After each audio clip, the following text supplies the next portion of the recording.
At the end of September, the European Medicines Agency in London held a public hearing into the epilepsy drug sodium valproate, better known in Ireland as Epilim.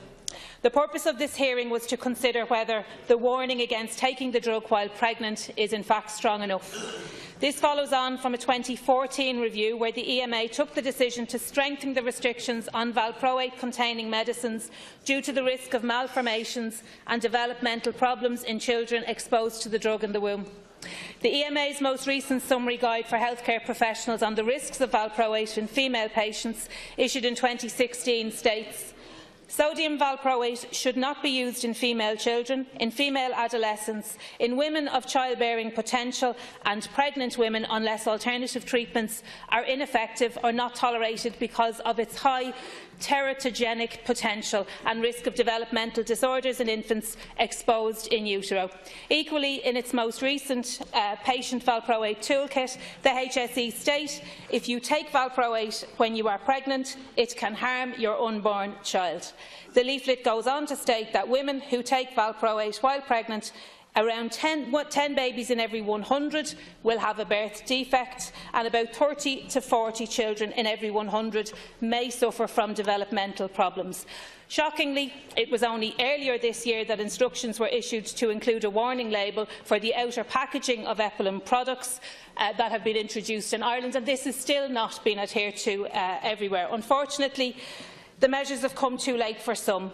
There are a number of women in Ireland, and some of them are in the gallery, Taoiseach, who were not informed of the harmful repercussions for their unborn child when they were prescribed and took sodium valproate while they were pregnant. Epilepsy Ireland says the estimates from 2013 are that the drug has affected at least 400 children. The syndrome which affects these children when they are born is known as fetal anticonvulsant syndrome or fetal valproate syndrome. It can give rise to spina bifida, heart defects, breathing difficulties, overlapping fingers and toes, club foot, hip dislocation and distinctive facial characteristics. Last week I met with Karen, Wendy and Susan, all of whom were prescribed sodium valproate while pregnant and all of whom have children with fetal valproate syndrome.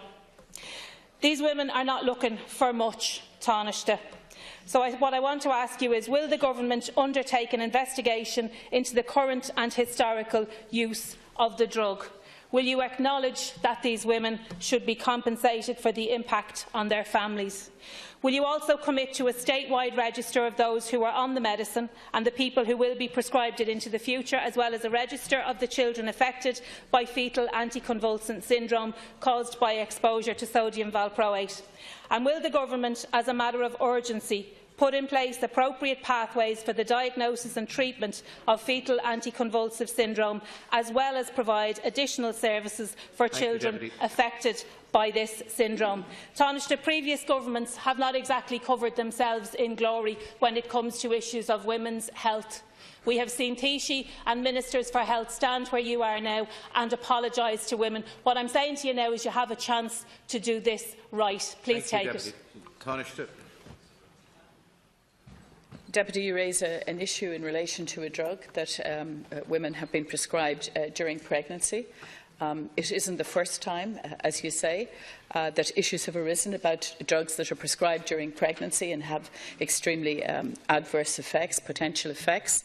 We've seen it with thalidomide, we've seen it with other drugs, and women have had to fight quite hard in order to prove the consequences of such drugs.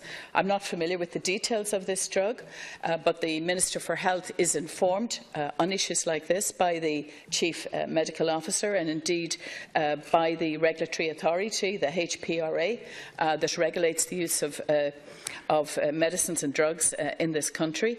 And obviously there's always clinical decisions involved in relation to a particular drug or prescription.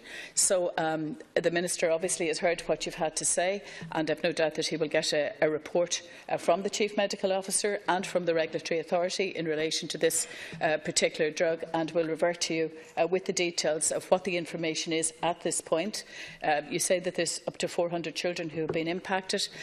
If there is information, and I take your word on that, obviously, that there are children who have been impacted, clearly this is an issue that needs to be addressed. Further information needs to be got on it, and the clinical situation in relation to those prescriptions, their impact, and so on, will have to be examined. So I'm not in a position to give you a detailed answer on the drug today, but the Minister will get that information and will revert to you on it. Thank you for your response.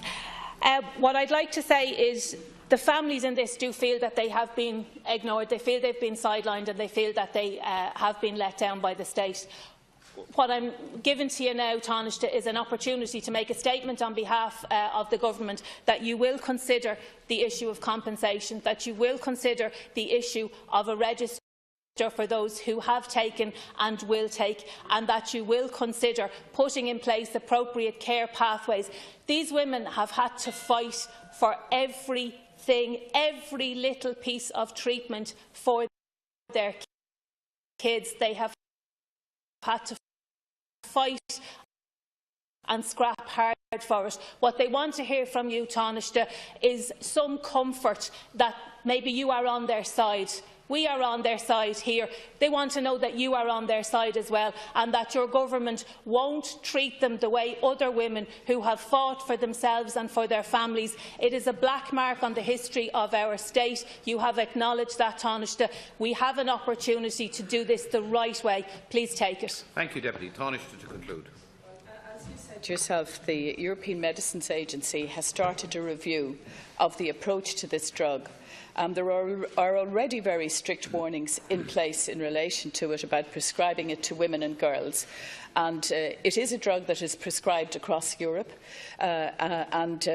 this review is underway at the moment. It's expected that the review, in terms of whether there should be further guidance given to women who are pregnant, or indeed to girls, whether there should be further warnings in relation to this drug, that decision will be made by the end of this year by the European Medicines Board. So this is a European issue as well as an Irish issue, and I have no doubt the Minister will take the results of that review fully into account when making any decision in relation to how this issue should be managed going forward, as indeed will the Regulatory Authority.